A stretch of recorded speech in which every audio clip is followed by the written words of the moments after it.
হযরত ওমর রাদিয়াল্লাহু আনহু লজ্জায় পড়ে যায়, নিচে নিচে ছোট মনে করি আল্লাহর দরবারে হাত উঠে বলে, ও মালিক, তুমি আমাকে মুসলমানদের খলিফা বানাইছো,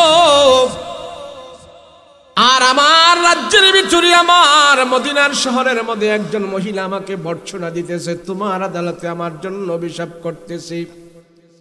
আয় আল্লাহ, আমি দুনিয়াতেই তার সমাধান চাই, আখিরাতে যেন মহিলা আমার বিরুদ্ধে নালিশ না দায়ের করতে পারে।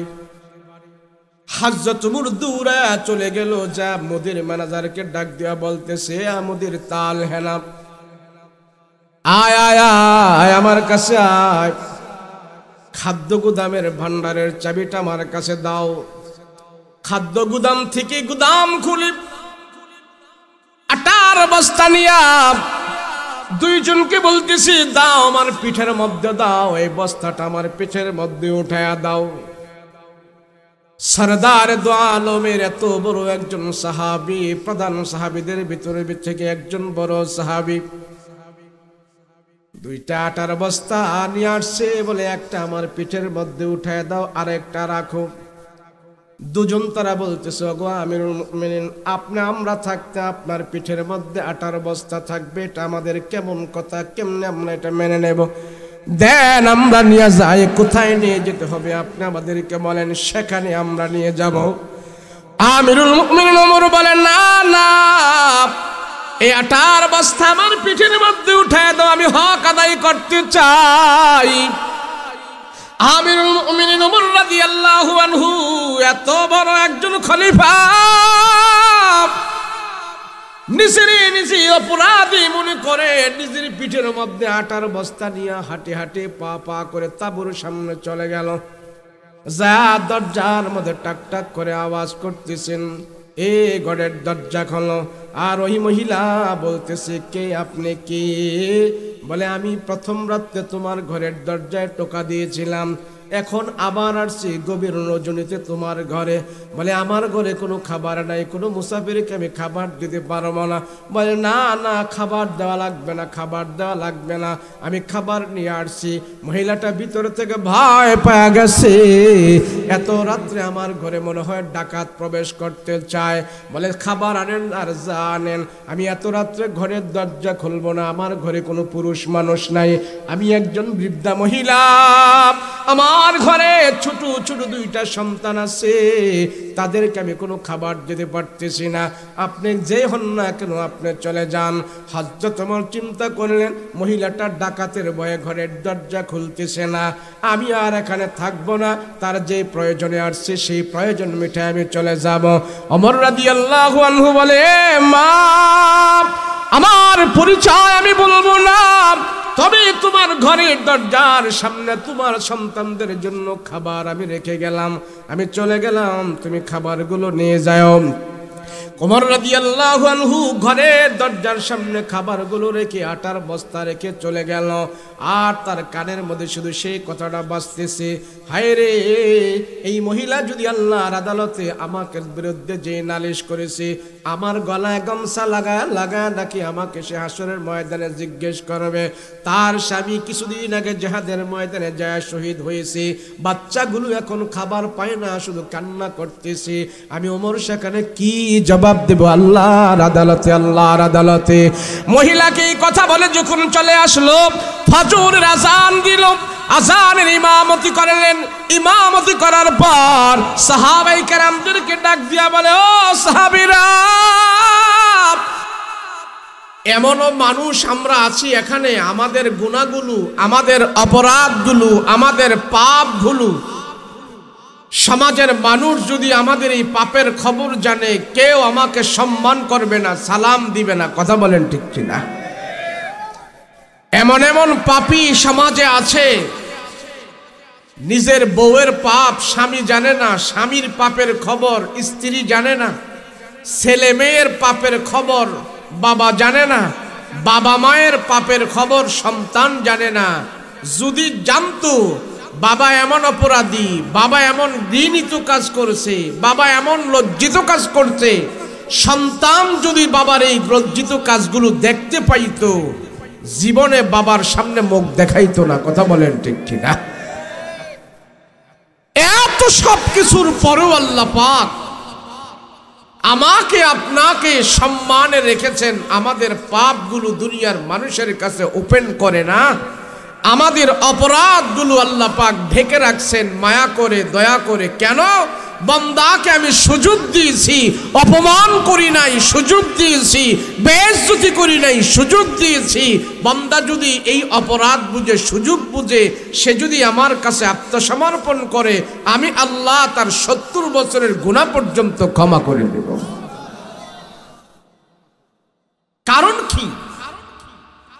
কারণ একটাই, পৃথিবীর বুকে আল্লাহ তার বান্দাকে সবচেয়ে বেশি ভালোবাসে। কে ভালোবাসে? তার বান্দাকে আল্লাহ সবচেয়ে বেশি ভালোবাসে। আর এই ভালোবাসার কারণ হইল,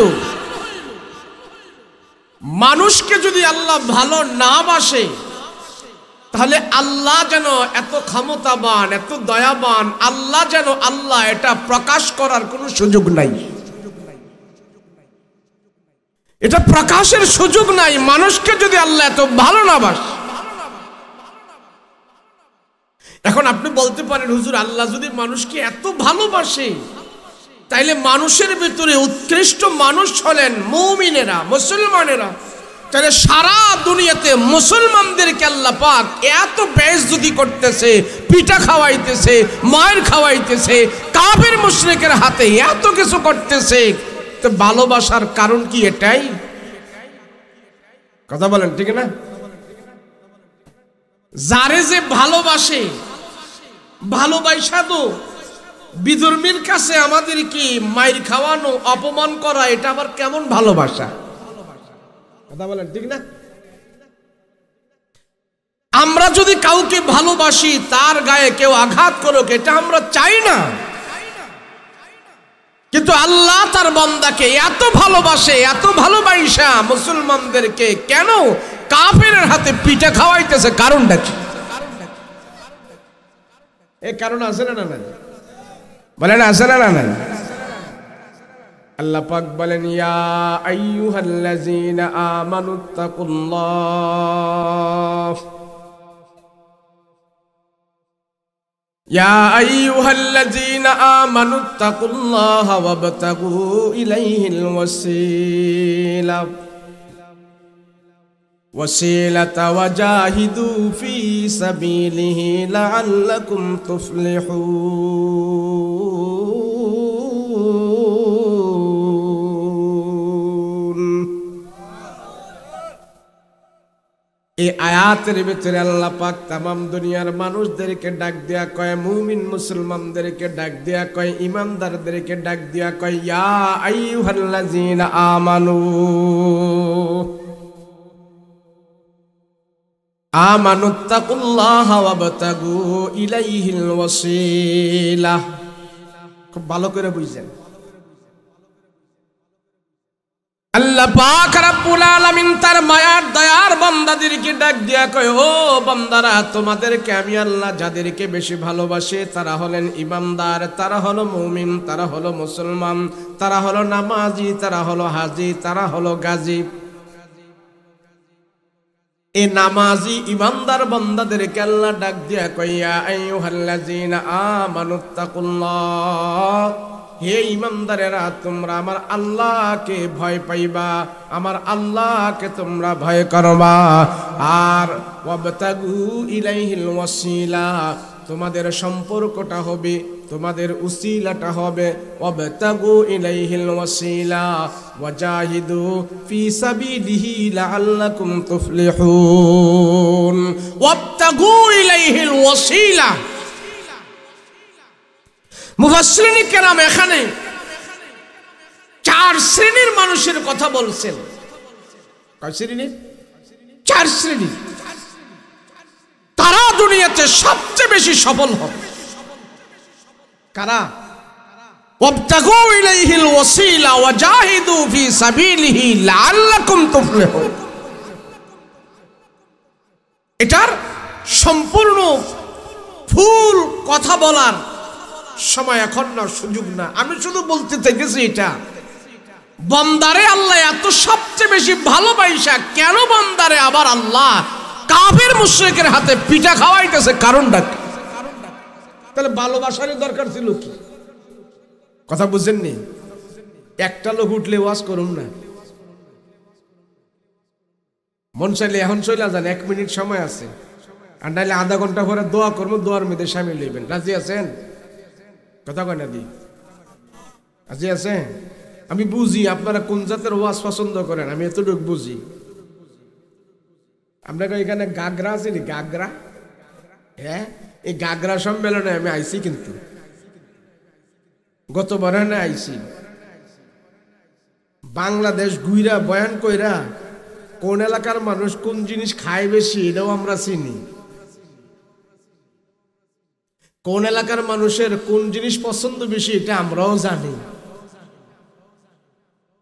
বগুড়া গেলে খাওয়ায় আলুর ঘাটি, এটারে কয় মজিব ঘাটি,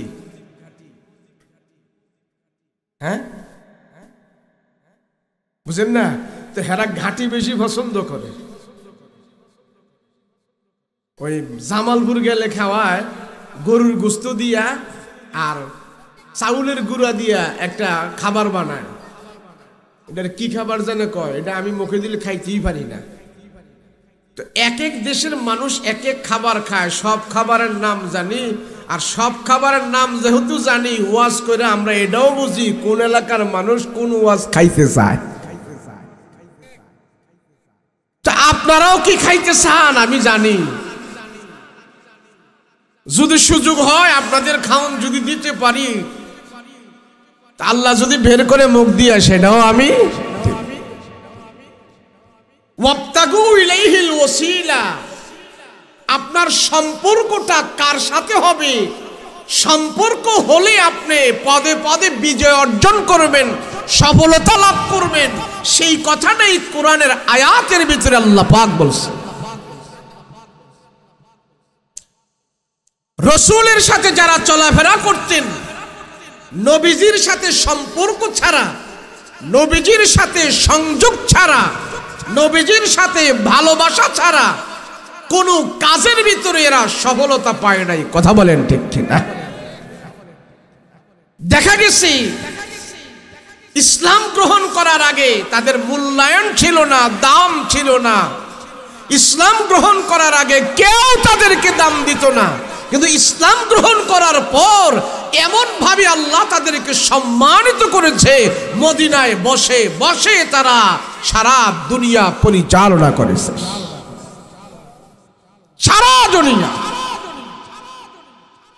এর ভিতরে একজন মানুষ হলেন সিদ্দিক আকবর আবু বকর রাদিয়াল্লাহু আনহু, আরেকজন হলেন ফারুক আজম ওমর রাদিয়াল্লাহু আনহু। এই পৃথিবীর 2 ভাগের 1 ভাগ ওমর আঙ্গুলের হেলনে ইশারায় পুরা পৃথিবীর অর্ধেক পৃথিবী শাসন করেছে। কেমনে? রসুলের সাথে তাদের সংযোগ হয়েছিল, সংযোগের কারণে আল্লাহ পাক তাদেরকে বিজয় দান করেছিলেন। এই কথাটাই আল্লাহ এই আয়াতের ভিতরে বলেছেন।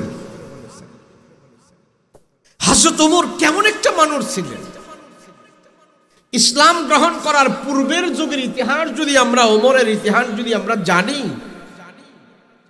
তাহলে আমাদের মাঝে এমন একটা অবস্থা হবে, হায় হায় মানুষটা কি এমন, মানুষটা এত পাওয়ারফুল, দামি কেমনে হইল?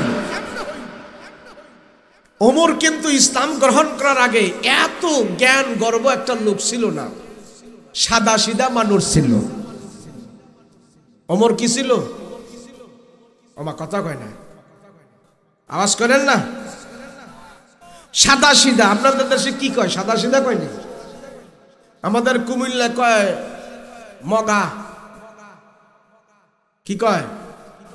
রংপুরেরা কয় অগা, বগুড়া গেলে কয় মফিজ, ঢাকা কয় আবুল,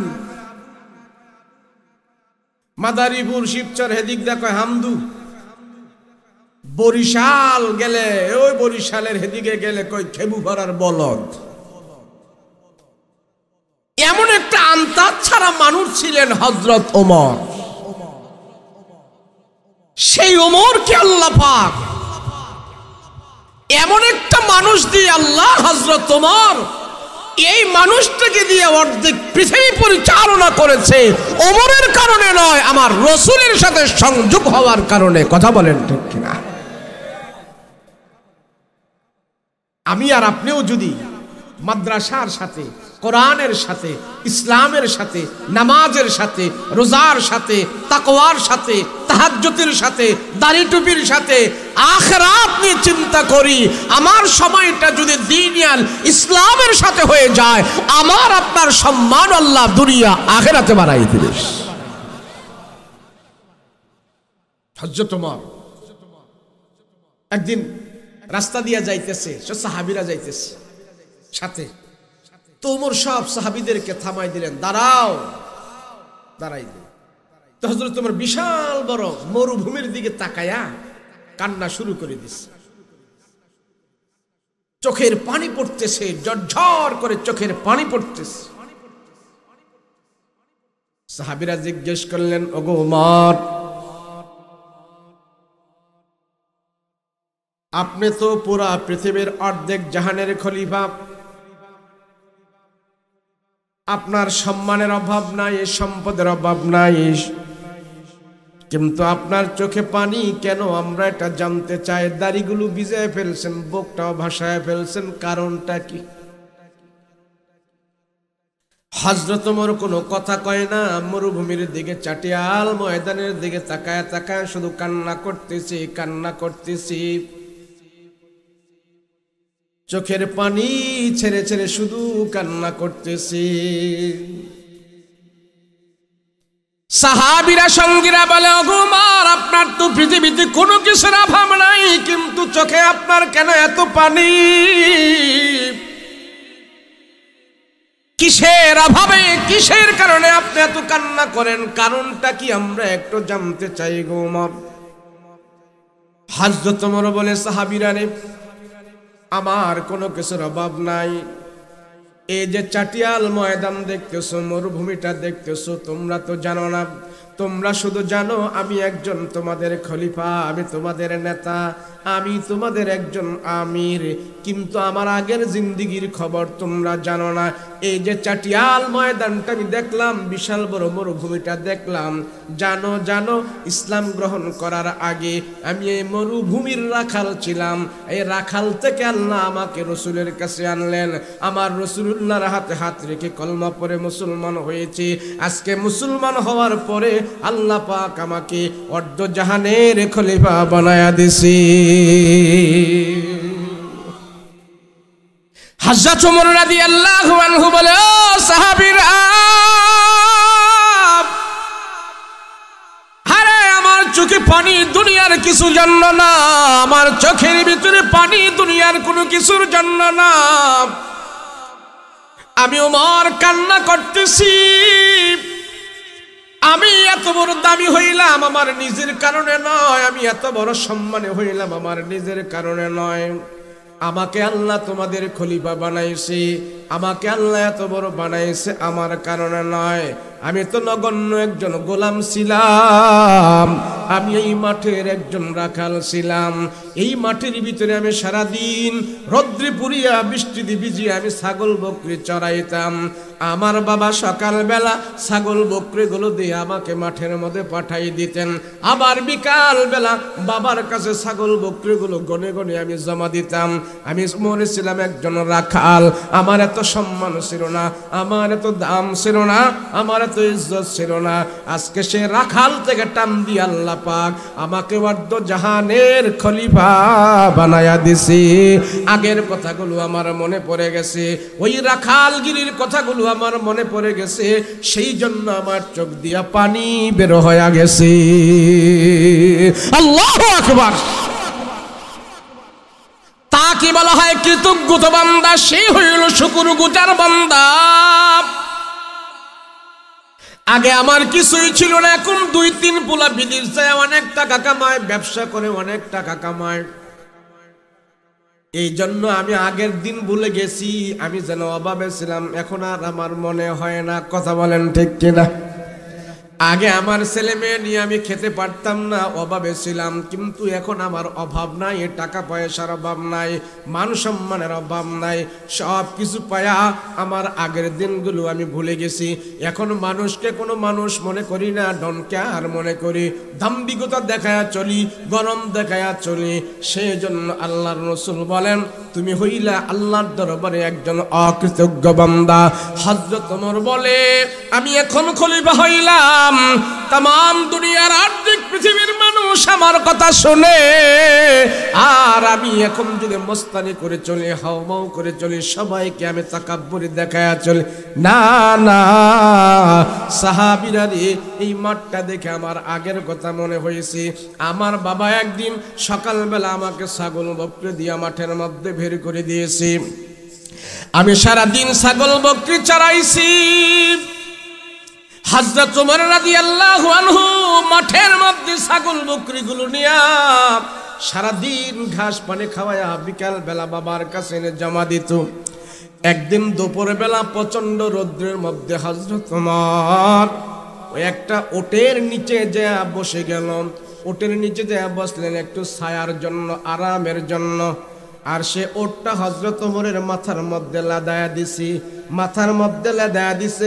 মাথা থেকে সেই পায়খানাগুলো সরাইতে ওমরের মনে নাই। বিকাল বেলা যখন নাকি উট বকরি নিয়ে আবার বাবার কাছে যে হাজিরা দিল, জমা দিল, বাবা জিজ্ঞেস করে, ওমর রে, তোর মাথার মধ্যে ওটের পায়খানা কেন, কারণটা কি? হযরত ওমর বলে, আমি দেখলাম আমার মাথার মধ্যে ঠিকই তো পায়খানা আছে, এই পায়খানাটা সরাইতে আমার মনে নাই। তখন আমার বাবাকে আমি বললাম, প্রচন্ড রৌদ্রের ভিতরে আমি একটু আরামের জন্য, ছায়ার জন্য আমি যাই ওটের নিচে যাই বসছিলাম। বাবা, দুপুর বেলা ওটটা আমার মাথার মধ্যে পায়খানা করে দিছি, আমার পায়খানা মাথা থেকে সরাইতে আর মনে নাই। সেই দিন আমার বাবা আমাকে আফসোস করে বলেছে, আরে ওমর, তোরে দুনিয়াতে আমি কেমনে লালন পালন করে তোরে আমি কি করব?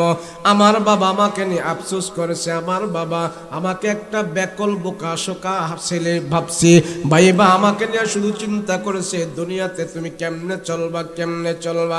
আমি হইলাম আমার বাবার বোকা শোকা একটা সন্তান। সেখান থেকে আল্লাহ পাক আমাকে এত সম্মান দিছে, আমাকে এত ইজ্জত দিছে, আমাকে আল্লাহ আবার জাহানের খলিফা বানায়া দিছে। আল্লাহু আকবার। মানুষ এই জন্য আল্লাহ রসুল বলে, সংযোগটা তোমার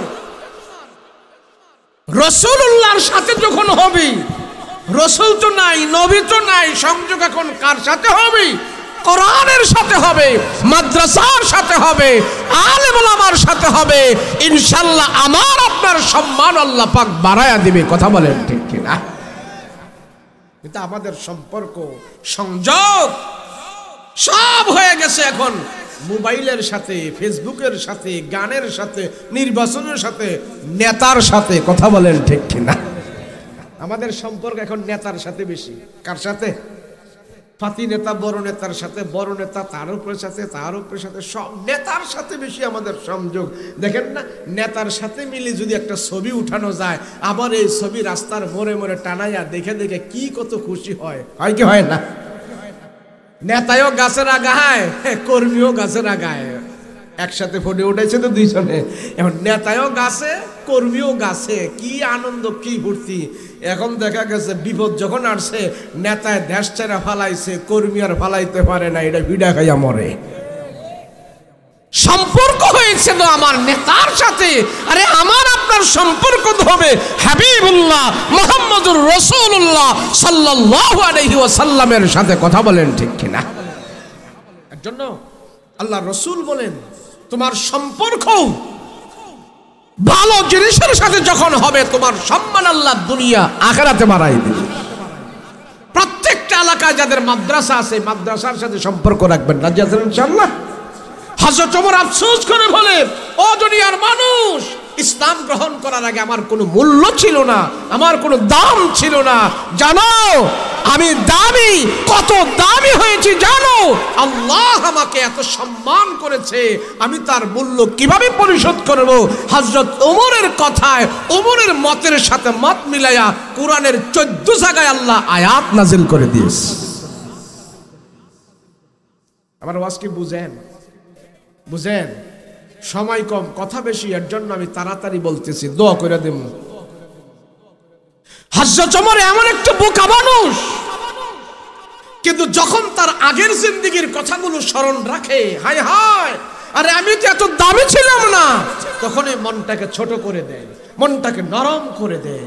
খলিফা হওয়ার পরেও, প্রধান হওয়ার পরেও, আমির হওয়ার পরেও যখন আল্লাহর ভয় এবং মন নরম থাকে, তখনই সে মানুষের প্রাপ্য হক আদায় করার চিন্তা করে। কথা বলেন ঠিক কিনা? আর যখন নাকি ক্ষমতা পেয়ে গেছে, ক্ষমতা পেয়ে গেছে, বড় কিছু হয়ে গেছে, এখন আর মানুষের হক প্রাপ্য আদায় করতে দ্বিধাবোধ করে না। এই জন্যই তো বাংলাদেশের সুরের সংখ্যা বেশি। কথা কোন ঠিক না? আপনারা যে দলই করেন, সারা দুনিয়াতে বাংলাদেশ সুর উপাধিতে আখ্যায়িত আছে। কি উপাধিতে? আমি তো অনেক সময় বলি যে এই বাংলাদেশ র‍্যাব, বিডিআর, থানা, রিমান্ড যত কিছু আপনারা করেন, সব কিছু দিয়া এদেশের চুরি বন্ধ করা যাবে না। কোরআন থেকে শুধু একটা আইন করেন। আমাদের হুজুররা অনেকেই আমরা বলি, শুধু আমরা একটা কথা আপনাদের কাছে আবদার রাখি, কোরআন থেকে শুধু একটা আইন করেন। একটা আইন করলে বাংলাদেশ 50% ভালো হয়ে যাবে। কয় পার্সেন্ট? কথা কন না, কয় পার্সেন্ট? কি? চুরির ধরা পড়লে হাত কাটতে দাও। কিসে ধরা পড়লে? চুরির ধরা পড়লে হাত কেটে দাও। হাতে নাতে প্রমাণ পেয়েছে, হাত কেটে দাও। কোরআন বলে হাত কেটে দিই। একজন এমপি মন্ত্রী যদি হাত কাটা যাইতো, বাকি ফাতি নেতা যা ছিল সব ঠিক হয়ে যাইতো। কথা কোন ঠিক কিনা? খালি একজন। রাসূল পাক সাল্লাল্লাহু আলাইহি ওয়াসাল্লামের কাছে সুর ধরা পড়ছে, একটা মহিলা সুর। তো ওই মহিলা সুরের নাম হইল ফাতেমা। তো এক সাহাবী যায় বলতেছে, ইয়া রাসূলুল্লাহ, আপনার মেয়ের সাথে আমাদের ফাতেমার সাথে নামটা তার মিল আছে, তার যদি হাত কাটা যায় ফাতেমার নামের তো বদনাম হবে। নবীজি আপনি একটু কনসেপ্ট করা যায় কিনা? রাসূল বলে, স্বয়ং আমার মেয়েও যদি এই চুরির মধ্যে ধরা খাইতো, আমি রাসূল তার হাত পর্যন্ত কেটে দিতাম, আমি কেটে দিতাম। বাংলাদেশ 53 বছর বয়স হয়েছে এই দেশ। কয় বছর স্বাধীন হয়েছে? কয় বছর হয়েছে? 53 বছর স্বাধীন হয়েছে। এই 53 বছরের ভিতরে এই দেশের চুরি বন্ধ করতে পারে নাই। কথা বলেন ঠিক কিনা? পারছে? বন্ধ করতে পারছে? আরো চুর বাড়ছে। মুরগা চুরির নিয়ে জেলখানার ঢুকায়, জেলখানাতে আইয়াসে প্রতিজ্ঞা করে, মুরগা চুরি করে জেলখানার ঢুকছি, এখন আর মুরগা না, গরু চুরি করবো। গরু চুরি নিয়ে জেলখানার ঢুকাইছে, হ্যাঁ লজ্জায় পড়ে গেছে। গরু চুরি করে জেল খাইতেছি 2 বছর, এখন তো গরু চুরি করবো না, মানুষ খুন করবো। কথা কোন ঠিক কিনা? আরো বাড়ে। তাহলে র‍্যাব, পুলিশ, বিডিআর দিয়ে চুরি বন্ধ করা যাবে না। কোরআনের একটা আইন করো, একটা আয়াতের আইন করো, চুরি বন্ধ হয়ে যাবে। কথা বলেন ঠিক কিনা? সৌদি আরবে টাকার বস্তা পড়ে থাকলো, এদিক সেদিক তাকায়, ধরার সাহস পায় না, ধরার সাহস পায় না। ইয়ার পরও মক্কা মদিনায় মাঝে মাঝে চুরি হইয়া যায়। এক কিচ্ছা করছিলাম, ছোট্ট করে কিচ্ছাটা কইলাইতাম নি। জাপানের তারা সারা দুনিয়াতে টেকনোলজি আবিষ্কার করছে। জাপানের তারা চিন্তা করলো, আমরা এত কিছু বানাইছি, এই মেশিন, কত কিছু বানাইলাম, আমরা সারা পৃথিবীতে চোর ধরার মেশিন বানাইয়া সাপ্লাই দিব, এটা খুব বেশি চলবো। তো জাপানের তারা কয়, এত টেকনোলজি আবিষ্কার কইরা আমরা চোর ধরার মেশিনটা যদি আবিষ্কার করতে পারি, তো সারা দুনিয়াতে আমাদের সুনাম আরো বাড়বে। এখন জাপানের তারা চোর ধরার মেশিন বার করছে। চোর ধরার মেশিন যে বার করছে, এটা আমগো নিজেকে দেশে আগে টেস্ট করি। তো চোর ধরার মেশিন হ্যাঁ বার কইরা জাপানের মোড়ে মোড়ে লাগাইছে, লাগাইয়া সারা সিদ্ধান্ত নিল 2 মাস পরে যাই আমরা মেশিনটা চেক করবো, দেখবো কয়জন চোর ধরা পড়ছে। তো জাপানের অলিতে গলিতে চোর ধরার মেশিন লাগায় 2 মাস পরে যায় চোর চেক করতে গেছে, মেশিন খুলে দেখে চোর ধরা পড়ছে 5 জন। কয়জন? 5 জন। তো জাপানের তাকে দেখা দেখি আমেরিকার তারা বলতেছে, হায় রে, সারা দুনিয়া আমরা মাতাব্বুরি করি, আমগো কথায় চলে, এই চোর ধরার মেশিন তো আমগো দেশে লাগাইতে হবে। এখন তারা চোর ধরার মেশিন লাগাইছে, মেশিন লাগায়া 2 মাস পরে আমেরিকার তারা গেছে চোর ধরার মেশিন চেক কইরা চোর কয়টা ধরা পড়ছে দেখতে। যায়া দেখে চোর ধরা পড়ছে আমেরিকাতে মেশিনে চোর ধরা পড়ছে 20 জন। কয়জন? 20 জন। সৌদি আরবের তারা চিন্তা করতেছে, সারা দেশে যখন মেশিন লাগাইছে, আমেরিকা লাগাইছে, জাপান লাগাইছে, আমাদের দেশে বিভিন্ন আজনবীরা এসে বাস করে, মক্কা মদিনার বদনাম হয়, মাঝে মাঝে চুরি করে, আমাদের দেশেও তো মেশিন লাগানোর দরকার। এখন সৌদি আরবের তারাও এই গবেষণা করে জাপানের মেশিন লাগাইছে, মক্কার অলিতে গলিতে মদিনায় পয়েন্টে পয়েন্টে মোড়ে মোড়ে মেশিন লাগাইয়া এরা গেছে চেক করতে। 2 মাস পরে চেক করতে যায় দেখে চোর ধরা পড়ছে 50 জন। কয়জন? 50 জন। সৌদি আরব যখন লাগাইলো, এখন চিন্তা করতেছে পাকিস্তানের তারা, আমাদের দেশেও চোর আছে বহুত, আমাদের সংখ্যা বেশি, তো পাকিস্তানের তারাও চোর ধরার মেশিন লাগাইছে, লাগাইয়া মোড়ে মোড়ে লাগাই দিছে। এখন 2 মাস পরে যায় তারা চোর ধরার মেশিন যে চেক করছে, চেক করে চোর ধরা পড়ছে 100। কয়শো? তো বাংলাদেশের তারা চিন্তা করতেছে, সারা দুনিয়াতে চোর হিসাবে আমরা আখ্যায়িত, আরব দেশের ভিতরে আমাদেরকে দেখলে কয়, বাঙালি আন্তা গিরগির আলী বাবা, বাঙালি আলাতুল গিরগির আলী বাবা, মানে তুই চোর, বদবদ করস, কাম করস না।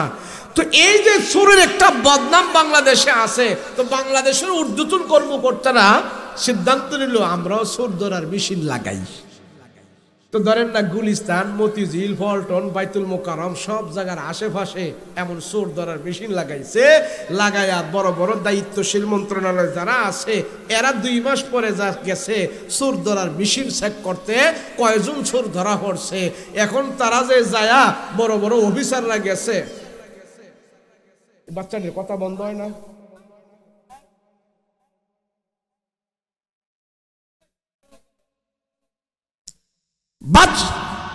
সব গেছে, যে ঊর্ধ্বতন কর্মকর্তারা গেছে, যে পাকিস্তান চোর ধরার মেশিন লাগাইছে, সৌদি লাগাইছে, আমেরিকা লাগাইছে, জাপান লাগাইছে, আমরাও মেশিন লাগাই। এখন বাঙালিরাও মেশিন লাগাইছে, মতিঝিল, পল্টন, বাইতুল মোকাররম, গুলিস্তান, জিরুফাইন সব জায়গায় চোর ধরার মেশিন লাগাইছে। কেরে র্যাব নামায়া, সীতা নামায়া, কুবরা নামায়া, বিডিআর, আর্মি, পুলিশ টুলিশ যা আছে, এগুলো দিয়ে তো দেশের চুরি বন্ধ করা যায় না, চুরির সংখ্যা আরো বাড়তেছে। যখন নাকি সব জায়গায় মেশিন লাগাইছে, ঊর্ধ্বতন কর্মকর্তারা গেছে চোর ধরার মেশিন চেক করতে। 2 মাস পরে গেছে কয়জন চোর ধরা পড়ছে দেখার জন্যে।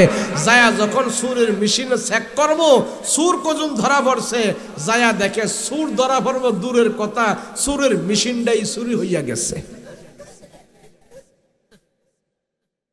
এটার নাম হইল দিস ইজ বাংলাদেশ। কোন দেশ? এই দেশ কি ভাই মেশিন লাগায় ভালো করা যাইব? দেশের ভিতরে 150 টাকা চুরি হয়, 1.5 কোটি টাকা চুরি হয়, 150 কোটি টাকা চুরি হয়, ব্যাংকের টাকা চুরি হয়, এত টাকা চুরি হয়, চুরি করে করে দেশ না বিদেশ নিয়ে যায়। এই দেশের চুর কোনো মানব রচিত আইন দিয়া ভালো করা যাবে না, কোরআন দিয়া ভালো করতে হবে। কথা বলেন ঠিক না? সবচেয়ে বড় খুশির বিষয় হলো দেশের লক্ষ লক্ষ কোটি কোটি টাকা পাচার হয়েছে, এর ভিতরে একজন হুজুরও পাওয়া যায় নাই। কথা বলেন ঠিক কিনা? যদি দেশ ভালো হতে হয়, সমাজ ভালো হতে হয়, রাষ্ট্রের অবকাঠামো যদি ভালো করতে হয়, আমরা 53 বছর আপনা করে দেখছি, কিন্তু এখন আমরা শুধু দেখতে চাই কোরআন থেকে একটা আইন করেন। কথা বলেন ঠিক কিনা? শুধু একটা, আর কিছু না। হযরত ওমর রাদিয়াল্লাহু আনহু চোর ধরা পড়ছে, ওই জেলখানায় ঢুকায় নাই, সাথে সাথে তার হাত কাটা দিছে, জেলে বন্দি রাইখা 10 বছর 20 বছর বন্দি রেখে মামলা চালাইয়া ডিসমিস করে সুর ভালো করা যাবে না। হাতে নাতে ধরা পড়ছে, হাত কেটে দাও, প্রমাণ পাওয়া গেছে, হাত কেটে দাও, আর কিচ্ছু লাগবে না। কথা বলেন ঠিক কিনা? ওমর রাদিয়াল্লাহু আনহু আল্লাহর ভয় নিয়ে ক্ষমতা চালাইছে। হযরত ওমর ক্ষমতা পাওয়ার পর তার আগের জিন্দেগির কথা ভুলে নাই। হযরত ওমর মদিনার প্রেসিডেন্ট হওয়ার পর, মুসলমানদের প্রধান হওয়ার পর আগের জিন্দেগি ভুলে নাই। আল্লাহ বলেন যারা কৃতজ্ঞ বান্দা হয়, যারা কৃতজ্ঞ বান্দা হয় আমি আল্লাহ তাদেরকে সব দিক দিয়ে আমি সাহায্য করি, আমি সাহায্য করি, আমি সব দিক দিয়ে তাদেরকে বরকত দান করি। হযরত ওমর হাঁটি হাঁটি পা পা করে রাতের বেলা কার বাসায় কি অবস্থা, কোন মানুষের ঘরে খাবার নাই, কোন মানুষের ঘরে অভাব, কোন মানুষের কি প্রয়োজন, সব কিছু রাতের বেলা ঘুরে ঘুরে ঘুরে ঘুরে দেখতেন আর হাঁটতেন আর খবর নিতেন কার কি প্রয়োজন, কার কিসের অভাব। হযরত ওমর মরুভূমি দিয়ে হাঁটতেছে, রাস্তায় মরুভূমির রাস্তা দিয়ে হাঁটতেছে হাঁটতেছে হাঁটতেছে। হযরত ওমর দেখতেছেন ওই মরুভূমির ভিতরে একটা তাঁবু গাড়া আছে, আর তাঁবুর সেখানে কৌটা দেখা যায়, আলো দেখা যায়, কেরোসিনের আলো দেখা যায়, ল্যাম্প দেখা যায়। হযরত ওমর হাঁটি হাঁটি পা পা করে যখন নাকি রাস্তা দিয়ে যাচ্ছে আর কান লাগা শুনতেছে, ওই তাঁবুর ভিতর থেকে কান্না আসতেছে, ফেল ফেল করে কান্না আসতেছে, কান্না আওয়াজ হযরত ওমর পাইতেছে। একটু সামনে যখন গেল, এবার হযরত ওমর রাদিয়াল্লাহু আনহু দেখতেছে ঘরের ভিতরে একজন বৃদ্ধা মহিলা আওয়াজ করে করে বলতেছে, আমি যদি ওমরকে পাইতাম, হাসরের ময়দানে ওমরের সাথে যদি আমার দেখা হয়, আমি ওমরকে গলার মধ্যে গামছা লাগায়া টাইনা টাইনা জিজ্ঞেস করতাম, ওমর আমার খবর কেন তুমি রাখো নাই? আমার স্বামী কিছুদিন আগে জিহাদের ময়দানে গিয়া শহীদ হয়েছে, আমার ঘরে 3টা বাচ্চা আজকে 3-4 দিন ধরে কোনো খাবার পায় না, আমার ঘরের স্বামীর খবর রাখে নাই, আমার বাচ্চারও খবর রাখে নাই। আমিরুল মুমিনিন হয় হযরত ওমর, আমার ঘরের খবর রাখে নাই, একজন শহীদের পরিবারের খবর রাখে নাই। ওমরকে যদি হাসরের ময়দানে আমি পাই, ওমরের গলায় গামছা লাগায়া লাগায়া টাইনা টাইনা আমি জিজ্ঞেস করব, কেন আমার খবর ওমর রাখে নাই? হযরত ওমর মহিলার ঘরের পিছনে দাঁড়িয়ে দাঁড়িয়ে কথাগুলো শুনতেছে আর নিজের নিজে ছোট মনে করতেছে আর বলতেছেন, আয় আল্লাহ, একজন মা ঘরের ভিতর থেকে আমাকে এরকম বর্ষনা দিতেছে, আমি তোমার আদালতে কি জবাব দেব, কি জবাব দেব? হযরত ওমর যায় ঘরের দরজার মধ্যে টাক টাক করে আওয়াজ দিল। আওয়াজ দেওয়ার পর ঘরের ভিতর থেকে বলো, কে কে? মনে হয় কোনো মুসাফির আসছে। ঘরের ভিতর থেকে মহিলা বলে, আমার ঘরে কোনো খাবার নাই, আমি কোনো মুসাফিরকে খাবার দিতে পারবো না। যান যান, আমার ঘরে কোনো খাবার নাই, বের হয়ে যান, আমার ঘরে খাবার নাই, কোনো মুসাফিরকে আমি খাবার দিতে পারবো না। আগের কালে মানুষেরা রাতের বেলা মানুষের বাড়িতে যায় যায় ভিখারিরা ভিক্ষা করেছে, ভাত কালেকশন করেছে, এটা অনেক যুগের আগের কথা। হযরত ওমর যায় যখন নাকি মানুষের ওই মহিলার ঘরের দরজায় আওয়াজ দিছে, আর ভিতরে থেকে মহিলা বলতেছে, আমার ঘরে কোনো খাবার নাই, আজকে কাউকে আমি ভিক্ষা দিতে পারবো না, চলে যান। আবার হযরত ওমর টাক টাক করে আওয়াজ করে, আর ভিতর থেকে মহিলা বলে, আমাকে বিরক্ত করবেন না, এক্ষুনি চলে যান, আমি আপনার জন্য ঘরের দরজা খুলবো না, সারা দিন সারা রাত ডাকলেও আমি ঘরের দরজা খুলবো না, চলে যান। আমার ঘরের ভিতরে অভাব, আমার 2-3টা সন্তান, এক মুহূর্তের জন্য তাদেরকে আমি খাবার দিতে পারি না, কে আমার ঘরের সামনে চলে যাও। হযরত ওমর রাদিয়াল্লাহু আনহু লজ্জায় পড়ে যায়, নিচে নিচে ছোট মনে করি আল্লাহর দরবারে হাত উঠে বলো, মালিক,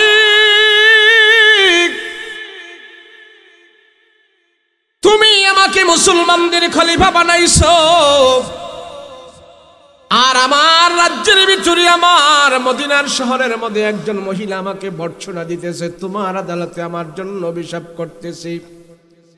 আয় আল্লাহ, আমি দুনিয়াতেই তার সমাধান চাই, আখিরাতে যেন মহিলা আমার বিরুদ্ধে নালিশ না দায়ের করতে পারে।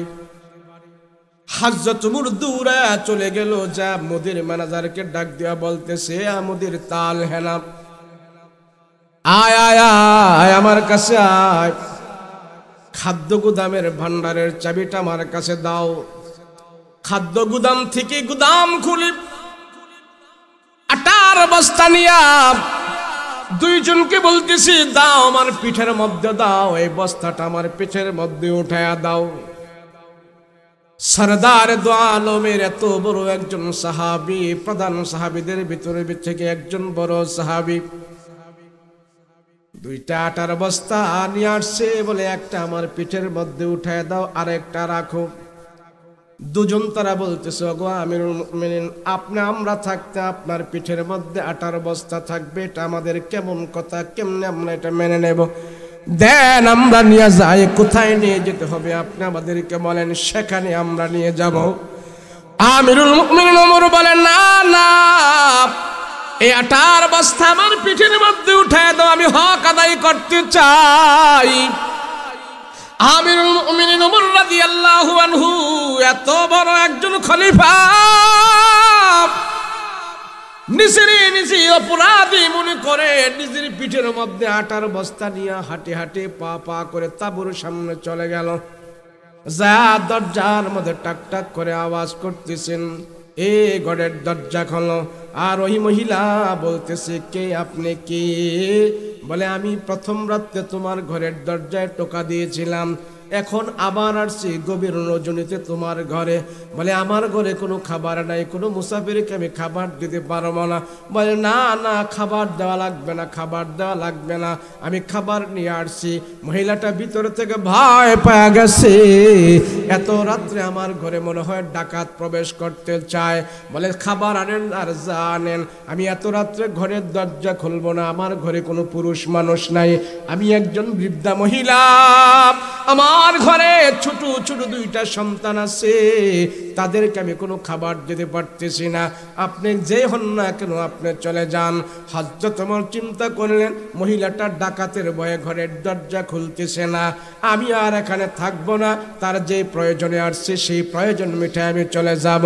ওমর রাদিয়াল্লাহু আনহু বলে, মা, আমার পরিচয় আমি বলবো না, তবে তোমার ঘরের দরজার সামনে তোমার সন্তানদের জন্য খাবার আমি রেখে গেলাম, আমি চলে গেলাম, তুমি খাবারগুলো নিয়ে যাও। ওমর রাদিয়াল্লাহু আনহু ঘরের দরজার সামনে খাবারগুলো রেখে আটার বস্তা রেখে চলে গেল। আর তার কানের মধ্যে শুধু সেই কথাটা বাজতেছে, হায় রে, এই মহিলা যদি আল্লাহর আদালতে আমাকে বিরুদ্ধে যে নালিশ করেছে, আমার গলায় গামছা লাগা নাকি আমাকে সে হাসরের ময়দানে জিজ্ঞেস করবে।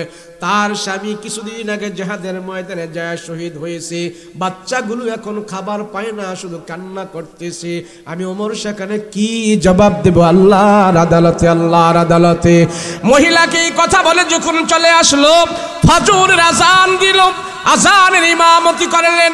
ইমামতি করার পর সাহাবায়ে কেরামদেরকে ডাক দিয়া বলে, ও সাহাবীরা,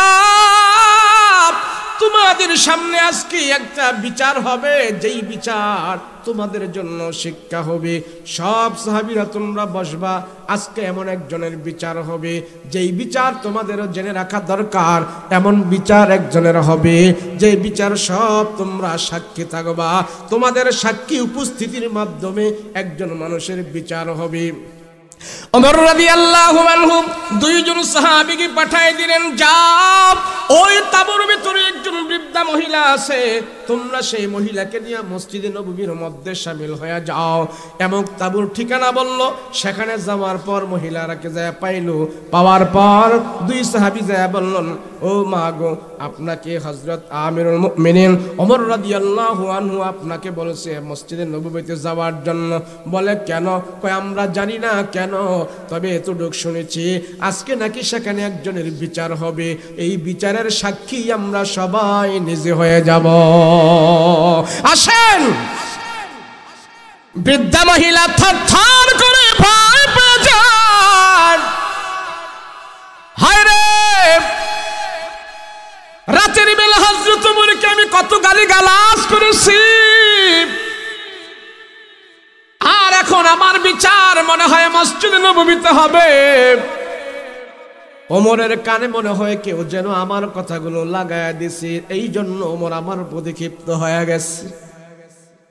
বৃদ্ধা মহিলা থরথর করে কাঁপতেছি, চোখের পানি ফেলে ফেলে কান্না করতেছে, গো আল্লাহ, রাষ্ট্রের আমিরুল মুমিনিনকে আমি ক্ষুধার যন্ত্রণায় তারে অনেক বকাঝকা দিয়েছি, অনেক রাগ করেছি, গো আল্লাহ, এখন আমার কি হবে, এখন আমার কি হবে? হযরত ওমর আমাকে তালাশ করেছে, সবাইয়ের সাক্ষী রেখে নাকি আমার বিচার হবে, আমি এখন কর্মটা কি?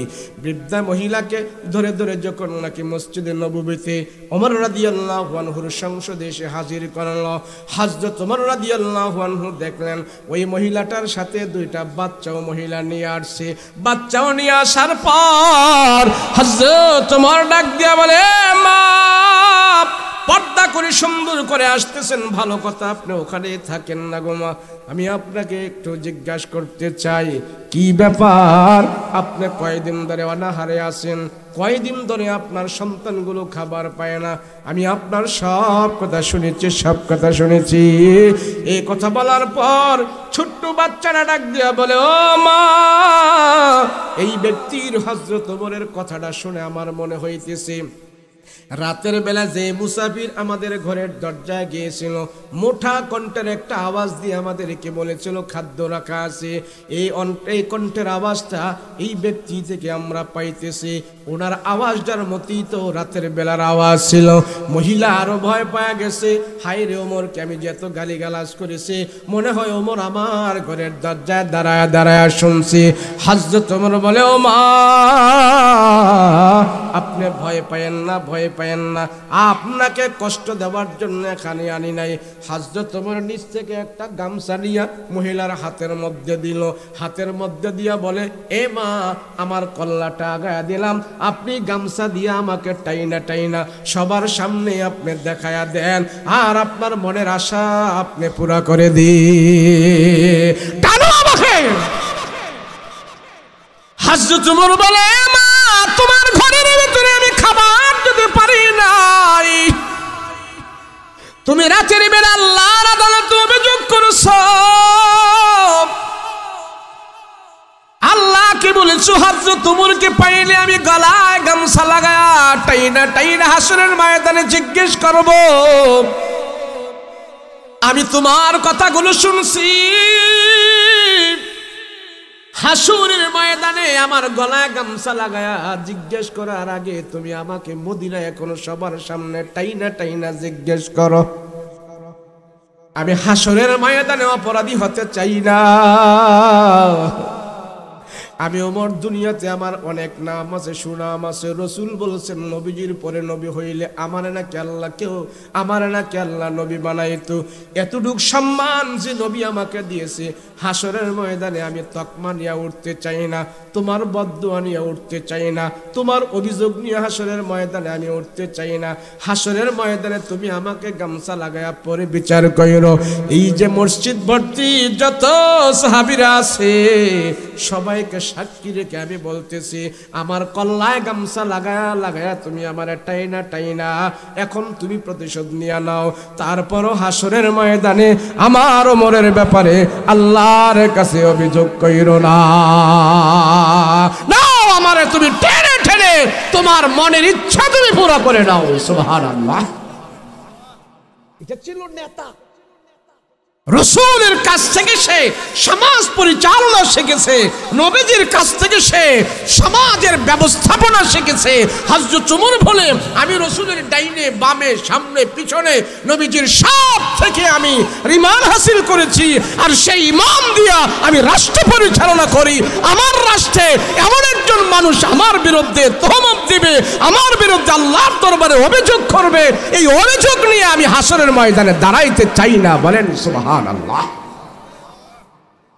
তাহলে আমার দেশে যারা নেতাগিরি করে, আমার দেশে যারা সর্দারি করে, আমার দেশে যারা বিচারাচার করে, হযরত ওমর থেকে শিক্ষা নিয়ে যদি সমাজের ব্যবস্থাপনা করত, হযরত ওমরের বিন্দুমাত্র কিছু অংশ নিয়েও যদি তারা সমাজ পরিচালনা করত, এই সমাজে এত চোর বাড়ত না। কথা বলেন ঠিক কিনা? তোমার মদিনায় একবার ভূমিকম্প আরম্ভ হয়েছে। মদিনার ভূমিকম্প, ছেলে মেয়ে নারীরা বৃদ্ধ মানুষেরা ঘর থেকে বের হয়ে গেছে, মাটি কাঁপাকাঁপি শুরু করছে। তো গরিব মানুষ, বৃদ্ধা মহিলা, এরা ঘর থেকে বের হয়ে হাউমাউ করে কাঁদতেছে, মাটি নাড়াচ্ছে, গাছপালাগুলো নাড়তেছে। হযরত ওমর রাদিয়াল্লাহু আনহু তখন রানিং প্রেসিডেন্ট। হযরত ওমর ঘর থেকে বের হয়ে দেখলেন ব্যাপার মদিনার মাটি নাড়াচাড়া করতেছে, মানুষগুলো সব অসহায় পড়েছে। হযরত ওমর চিন্তা করলো, আমি এই রাষ্ট্রের বর্তমান প্রেসিডেন্ট, আর এই মদিনার মাটিতে আমার রসুল ঘুমিয়ে আছে। সেই রসুল থেকে আমি ঈমান গ্রহণ করে সেই ঈমান দিয়ে আমি রাষ্ট্র পরিচালনা করি, আমার কোথায় কি ভুল হয়েছে? তো নিজে মোরাকাবায় বসে গেল। আমার কোনো অন্যায়ের কারণে মনে হয় মদিনার মানুষগুলোর এত কষ্ট দিচ্ছেন আল্লাহ পাক। মুরাকাবা মুশাহাদায় বসে হযরত ওমর চিন্তা করতেছে, আমার কোন গুনাহ হয়েছে, আমি কি অপরাধ করেছি? না হয় মদিনায় এই মুসলমানের উপরে এত বিপদ আসলো, মানুষগুলো থরথর করে কাঁপতেছে, কান্না করতেছে, কারণটা? হযরত ওমর মুরাকাবা মুশাহাদায় বসে যায়। মুরাকাবা মুশাহাদা করে চিন্তা করে দেখতেছে, না না, আমি তো এমন বড় কোনো পাপ করি নাই, বড় কোনো অন্যায় করি নাই, তারপরেও মদিনার বুকে আল্লাহ পাক এমন গজবটা কেন দিল? কারণটা কি? হযরত ওমর চিন্তা ভাবনা করে দেখতেছে, আমি ওমর রসুল থেকে ঈমান গ্রহণ করেছি, রসুলের ডাইনে বামে সামনে পেছনে থেকে ঈমান গ্রহণ করেছি। ওই ঈমান দিয়ে আমার মদিনা আমি পরিচালনা করি। এই মদিনার 3.5 হাত নিচে আমার রসুল ঘুমন্ত আছে, আর আমি 3.5 হাত উপরে আছি। এরপর আল্লাহ পাক গজব দিয়া কেন মদিনার মাটিগুলো কাঁপাকাঁপি করবে? মদিনার মানুষগুলোকে কেন কষ্ট দেবে? মদিনার মানুষের চোখের মধ্যে পানি দেখা যাচ্ছে, গরু বাছুর নিয়ে তারা সব বের হয়ে গেছে।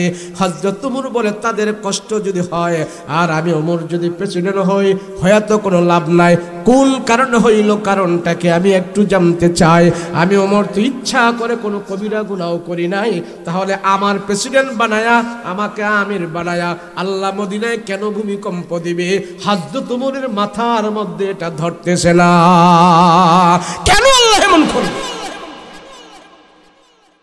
ইমানদারের শাসন, ইমানদারের শাসন। হযরত ওমরের হাতের মধ্যে যে চাবুক ছিলেন, বেত ছিল, মদিনার সব মানুষদের দেখতেছে, হাউমাউ করে কান্না করে। হযরত ওমরের হাতের ভিতর থেকে চাবুকটা বের করে, মদিনার মাটির মধ্যে জোরে জোরে করে 3টা আঘাত করলেন। এ মাটি থাম, থাম,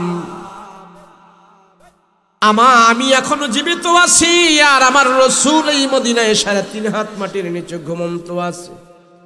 যেই রসুল মদিনার মাটিতে আছে, সেই মাটি এইভাবে কাঁপাকাঁপি করবে, মানুষদেরকে কষ্ট দেবে, ইমানদারদেরকে কষ্ট দেবে? না না, এটা হতে পারে না। হযরত ওমর মাটি যে কাঁপাকাঁপি করতেছে, ভূমিকম্প নাড়াচাড়ি করতেছে, হযরত ওমর হাতের চাবুক দিয়ে এমন জোরে জোরে 3টা আঘাত করে বলছে, মাটি থাম, এক চুল পর্যন্ত নাড়াচাড়া করবা না। আমার নিজের মতে আমি মদিনার রাষ্ট্র পরিচালনা করি না, আমার ওমরের ব্রেন দিয়ে আমি মদিনার রাষ্ট্র পরিচালনা করি না। আমার রাসূলুল্লাহর তরিকা অনুযায়ী আমি মদিনার ব্যবস্থাপনা কায়েম করেছি। মদিনার মানুষদের খবর নেই, মদিনার রাষ্ট্র আমি ওমর আমার নিজের মধ্যে চালাই না, আমার রাসূলুল্লাহর আদর্শ মতো আমি চালাই। তাইলে কেন মদিনার মানুষদেরকে কষ্ট দিবা পারবি না? থাম, এই থাম থাম বলে যখন নাকি ওমর মদিনার মাটিতে আঘাত করেছি, আজ পর্যন্ত 14 বছর হয়ে গেছে, 1400 বছর হয়ে গেছে। 1400 বছর ভিতরে এখন পর্যন্ত মদিনার মাটিতে কোনোদিন আর ভূমিকম্প হয় নাই, কোনোদিন আর হয় নাই। ইমানদারের শাসন, ইমানদারের আঘাত এত আল্লাহ কবুল করেছে। ওমর, তুমি বলছো তোমার নিজের মতো রাষ্ট্র পরিচালনা করো নাই, তুমি বলছো রাসূলুল্লাহর মতে তুমি সমাজ পরিচালনা করো, আমি আল্লাহ ওয়াদা করেছি আর মদিনার বুকে ভূমিকম্প দেব না। সুবহানাল্লাহ। আজ 1500 বছর মদিনার হেরামের হুদুদে, মদিনার সীমানায় ভূমিকম্প এখন পর্যন্ত হয় নাই। সুবহানাল্লাহ। এখান থেকে আমাদের জন্য শিক্ষা, আমাদের সমাজ ব্যবস্থা, আমাদের রাষ্ট্রীয় ব্যবস্থা, আমাদের রাষ্ট্রের অবকাঠামো যদি আজকে তাদের আদর্শ নিয়ে যদি আমাদের সমাজ ব্যবস্থা হয়, আমাদের রাষ্ট্রীয় ব্যবস্থা হয়, তাহলে আমাদের এই রাষ্ট্রের ভিতরে আল্লাহর বড় বড় গজব আযাব থেকে আমরা মুক্ত থাকব। কথা বলেন ঠিক কিনা? তাহলে আমরা গুনাহ বেশি করব না? কথা কয় না? গুনাহ বেশি করব? হ্যাঁ, এখানে যারা আছেন আজকে সকালে কোরআন তেলাওয়াত করছেন কে? মাশাআল্লাহ, মাশাআল্লাহ। মাদ্রাসায় যারা আছেন তারা না, মাদ্রাসার বাহিরে আওয়াম লোক, জনসাধারণ একজন, আর একজন কে? আপনি। আলহামদুলিল্লাহ, আল্লাহ ভরপুর কামিয়াবি দান করুক, বলেন আমিন। আমরা এমন এমন জায়গায় যাই, এখানে তো তেমন না, বহুত লোক থাকে, অঞ্চলের বিভিন্ন এলাকার নাম বলবো না, অনেক লোক থাকে। যদি জিজ্ঞেস করি আজকে সকালে কোরআন তেলাওয়াত করছেন কে, একজনেরও হাত ওঠে না, একজনেরও হাত ওঠে না। অথচ আপনারা এখানে 2-3 যাই হাত উঠাইছেন। বর্তমান যুগের জন্য যারা সকালবেলা কোরআনে কারীম তেলাওয়াত করতেছে, বর্তমান সময়ের জন্য আপনি ধরে নেন এই ব্যক্তিটা দিনের শুরুতে সবচেয়ে বড় উত্তম একটা ইবাদত করেছে, এবং যেই মহল্লায় করেছে, যেই সমাজে করেছে, ওনার দ্বারা সেই সমাজে, সেই মহল্লায় আল্লাহর রহমত আল্লাহ অবধারিত নাযিল করে দিয়েছে। একটা ব্যক্তি যদি এইভাবে কোরআন তেলাওয়াতের কারণে সমাজে রহমত আসে, তো একটা মাদ্রাসার ভিতরে যে হাজার হাজার ছেলেরা পড়াশোনা করতেছে, রাতের বেলা 3টা বাজে উঠে তারা যে কোরআনে কারীম তেলাওয়াত করতেছে, আর এই তেলাওয়াতের আওয়াজ আল্লাহ মাত্র এলাকার যত মুর্দারা কবরের ভিতরে আছে সবার কবরের ভিতরে আল্লাহ নেকি বানিয়ে পৌঁছায় দিতেছে। কথা বলেন ঠিক কিনা? তাহলে মাদ্রাসাগুলো দরকার আছে না নাই? বলেন আছে না নাই? মাদ্রাসা যদি না থাকতো, আপনি একটু চিন্তা করেন তো, যদি হুজুর না থাকতো, আলেম ওলামা না থাকতো, মাদ্রাসা না থাকতো, অবস্থাটা কেমন হইতো? হিন্দু আর আমার মধ্যে কোনো তফাৎ থাকতো? কথা বলেন না? খ্রিস্টান আর আমার মধ্যে কোনো তফাৎ থাকতো? তাহলে আমার ঈমান, আমল, সুন্নাহ, আখিরাতের জিন্দেগি, জান্নাত, এগুলি সব সহজ করে দিয়েছেন এই মাদ্রাসার ফ্যাক্টরি। কথা বলেন ঠিক কিনা? মাদ্রাসাগুলো জারি রাখবেন তো ইনশাআল্লাহ? ছেলে মেয়ে মাদ্রাসায় দিবেন তো ইনশাআল্লাহ? দিবেন তো ইনশাআল্লাহ? আল্লাহ সবাইরে কবুল করেন, বলেন আল্লাহুম্মা আমিন। আল্লাহ সবাইকে মাদ্রাসার সাথে সম্পৃক্ত থাকার তৌফিক দান করেন, বলেন আল্লাহুম্মা আমিন। আপনারা অনেকক্ষণ পর্যন্ত এখানে বসে আছেন, আপনাদের ধৈর্য আছে। আমি আরো অনেক আগেই বসার কথা ছিল, কিন্তু বিভিন্ন উলামায়ে কেরাম এত সুন্দর বয়ান করছে, আপনার ঘরে কেমনে আবার আমি চলে আগে আগে। এই যে এতক্ষণ বয়ান শুনছেন, এরপরে আপনার এতক্ষণ পর্যন্ত বসে আছেন, বলেন এই বসা থাকাটার ভিতরে লাভ হয়েছে কি? শেষ শেষ লাভ হয়েছে কি বলেন দেখি? আজকের এই মাহফিলের কারণে আপনারা এখানে ধরেন না 8টা থেকে নিয়ে এখন 12টা পর্যন্ত 4.5 ঘন্টা এখানে ব্যক্তি বসা ছিলেন, এই 4.5 ঘন্টা আপনাদের কি লাভ হইল বলতে পারেন? হ্যাঁ, লাভটা একটা লাভ, অনেক লাভ হয়েছে, এর ভিতরে একটা লাভের কথা বলি। এই যে 4 ঘন্টা এখানে আপনারা বসেছিলেন, আপনার 50, 60, 70 বছরের হায়াত থেকে আজকের এই মাহফিলের 4টা ঘন্টা আল্লাহর আদালতে গুনাহমুক্ত হয়ে পৌঁছে গেছে। বলেন এখানে যে বসেছিলেন কোনো গুনাহ করছেন আপনারা? এই গুনাহ করছে? পিছনে দেখি বিড়ি টিড়ি খাইছেন বইয়া? বিড়ি খাইছেন? তো না দি কয় না, তো খাইছে মনে এরা। এই মাহফিলে বসে বিড়ি খাইছেন বসে? তো নাটা জোরে করতে পারেন না? তো 4 ঘন্টা এখানে বসেছিলেন, বিড়ি খান নাই, গান শোনেন নাই, গালিগালাজ করেন নাই। এই 4 ঘন্টা হতে পারে আপনার নাজাতের একটা রাস্তা হয়ে যাবে। কথা বলেন ঠিক কিনা? আপনাকে যদি আল্লাহ বলে 70 বছরের হিসাব দাও, তোমার আমি 60 বছর হায়াত দিয়েছি, 70 বছর হায়াত দিয়েছি, হিসাব দাও। একটা ব্যক্তি দ্বারাই বলেন তো যে আমি আল্লাহরে আমার 60 বছরের হিসাব পাই টু পাই বুঝাই দেব? আছে কেউ? এই আছেন কেউ? ও মা 60 বছরের হিসাব তো দূরের কথা। আপনার জীবনে কয় গ্লাস পানি খেয়েছেন মনে আছে? কথা কয় না? আছে। কয় কাপ চা খাইছেন হিসাব দিতে পারবেন? কয় প্লেট খাবার খেয়েছেন হিসাব দিতে পারবেন? পারবেন। অথচ এই হিসাবটা দেওয়া যাবে। আল্লাহর ফেরেশতারা এই হিসাবটা লিখে রাখছে। বাইতুল হাবিব, দারুল উলুম মাদ্রাসা ও এতিমখানা, কন্যা মণ্ডল, হাফেজ ছাত্রদের পাকড়ি প্রদান উপলক্ষে বক্তারা এসে বয়ান করছে। আমরা সেখানে 4 ঘন্টা বসেছিলাম, 4 ঘন্টা কোনো গুনাহ করি নাই। আপনি বলতে পারবেন এবং আপনাকে ফেরেশতারা স্মরণ করাই দিবে, আল্লাহ আপনার এই বান্দা 4 ঘন্টা গুনাহমুক্ত ছিল, এই 4 ঘন্টায় সে কোনো গুনাহ করে নাই। ফেরেশতারা বলবে আমরা তোমার আমল নামায় লিখে রাখছি 70 বছর থেকে এই মাহফিলের কারণে 4 ঘন্টা তোমার আমল নামায় কোনো গুনাহ হয় নাই। বাড়িতে যাওয়ার সময় তুমি তাওবা ইস্তিগফার করে বাড়িতে গেছো, সেটাও আমরা লিখে রাখছি। আল্লাহ বলে স্মরণ করাই দাও, বান্দার তাওবা কবুল করে আমি গুনাহ মাফ করে দিয়েছি। তো মাহফিলে আসলে বসলে বললে লাভ না লস? বলেন লাভ না লস?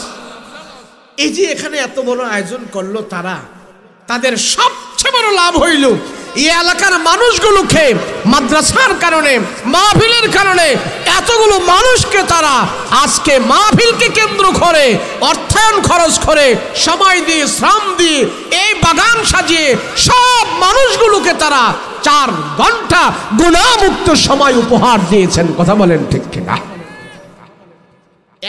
যাদের কারণে আপনারা গুনাহমুক্ত ছিলেন, তারা তাদের আমল নামায় আজকে সবচেয়ে বড় নেকির একটা ভান্ডার তৈরি করে নিয়েছে। আমরা এখানে বসে যত নেক কামাই করলাম, এই নেকের ভাগিদার সর্বপ্রথম যারাই ব্যবস্থাপনাটা, যারাই এই পরিবেশটা উপহার দিয়েছে আল্লাহর আদালতে, তারা একটা অংশ পাবে। কথা বলেন ঠিক কিনা? এমনি ভাবি সবাই সবাইকে যখন নেক কাজে সহযোগিতা করব, আমার দ্বারা আমার ছেলে গুনাহ করে না, আমার দ্বারা আমার মেয়ে গুনাহ করে না, আমার দ্বারা আমার সমাজের মানুষ গুনাহ করে না, আমার কারণে আমার সমাজের মানুষ গুনাহ থেকে মুক্ত থাকতে পারে, নাফরমানি থেকে মুক্ত থাকতে পারে। এটা হইল বর্তমানে সবচেয়ে বড় নেকের কাজ, যে আমার দ্বারা সমাজের মানুষ গুনাহ থেকে যায় না, গুনাহ থেকে বাঁচে। সে নবীওয়ালা কাজ আদায় করে দিয়েছে, নবীওয়ালা কাজ করছে। এর জন্য আমরা এই মাহফিলে এসে বসে ওয়াজ শুনেছি, মুনাজাত করব, খুশি না বেজা? এর চেয়ে আর খুশির কোনো বিষয় হতে পারে না। আমরা একটি নেক কাজে অংশগ্রহণ করেছি, 4 ঘন্টা আমরা গুনাহমুক্ত ছিলাম। এর চেয়ে এই মহল্লায় এখন বর্তমানে ভালো কোনো আমল কাজ নাই। কথা বলেন ঠিক কিনা? প্রতি বছর আপনারা এখানে আসবেন, মাহফিল শুনবেন, মাদ্রাসার সাথে সম্পৃক্ত রাখবেন, ছেলে মেয়েদেরকে মাদ্রাসায় দিবেন। এই যে ছেলেরা জানাজার নামাজ পড়াইলো, এটা তো শুধু একটা স্যাম্পল জানাজার নামাজ দেখাইলো। আরে শুধু জানাজার নামাজ নয়, এখন মৌলবীরা যদি রাষ্ট্রটা দেয়, এই রাষ্ট্রটাও চোর মুক্ত করে, এই রাষ্ট্রের সব জায়গা থেকে দুর্নীতি মুক্ত করে এই রাষ্ট্র শুদ্ধভাবে পরিচালনা করার ক্ষমতা মাওলানা মৌলবীরা রাখে। কথা বলেন ঠিক কিনা? মনে করেন না শুধু মাদ্রাসায় জানাজা পড়ায়। জানাজা এটা তো লাস্ট ফিনিশিং, মরার পর, মরার আগে কেমনে শুদ্ধ হয়ে কবরে যেতে হবে, সব ব্যবস্থাপনা এখন মাদ্রাসায় শিখায়। কথা বলেন ঠিক কিনা? সব শিক্ষা মাদ্রাসায় শিখায়, বাংলা, অঙ্ক, ইংরেজি যত আছে মাশাআল্লাহ সব শিক্ষা শিখায়। এমনকি মাদ্রাসার ছেলেরা যদি প্রাইমারি স্কুলে এখন পরীক্ষা দেয়, 1 থেকে নিয়ে যতটি ছাত্র মাদ্রাসার ছাত্র প্রাইমারি স্কুলে পরীক্ষা দিবে, আমার এলাকায় রাধানগর একটা মাদ্রাসা আছে, হাফেজনগর, সে মাদ্রাসার নাম এরা চিনি। 1 থেকে নিয়ে 40 জন ছাত্র প্রাইমারি স্কুলে পরীক্ষা দিছে। তো হুজুর আমারে বলল যে ভাই, আমাদের মাদ্রাসার 1 থেকে 40 জন ছাত্র আমরা পরীক্ষা দিছি, স্কুলেরও পরীক্ষা দিছে, কিন্তু খুশির সংবাদ হইল স্কুল এবং মাদ্রাসা মিলাইয়া 1 থেকে 40 পর্যন্ত রেজাল্ট আমাদের মাদ্রাসার ছেলেদেরই আসছে।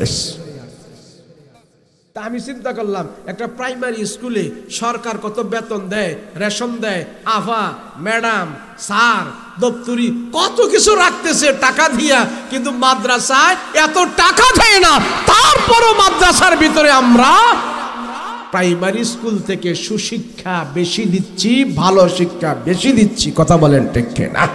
আমি প্রাইমারি স্কুলের বিপক্ষে নয়, পক্ষে, কিন্তু আমার মাদ্রাসারও পক্ষে। কথা বলেন ঠিক না? সন্তানদেরকে মাদ্রাসায় দিলে লাভ হয়, লস হয় না। কথা বলেন, লাভ হয়? এই মাদ্রাসায় পড়ালে লাভ হয়? কেমনে লাভ? আমাদের কুমিল্লা অঞ্চলে একটা প্রথা ছিল, জানি না, কুমিল্লা নোয়াখালীর ওদিকে অনেক আগের একটা প্রথা ছিল। এক বাপের যদি 5টা পোলা থাকতো, তাহলে একটা পোলা যদি একটু মগা টগা থাকতো, ল্যাংরা বেরিঙ্গা কানা কুইরা থাকতো, এইটার এন্না বাপে মাদ্রাসায় ভর্তি করাইতো। আমরা কিন্তু সেটা আছে, আগে ছিল, এখন নাই। কিন্তু এখন চোখ ফুটছে। দেখা গেছে যেটা ল্যাংরা খুরা বেরিঙ্গা মার্কা আকুল টাকুল কম, এটার না মাদ্রাসায় ভর্তি করাইছে।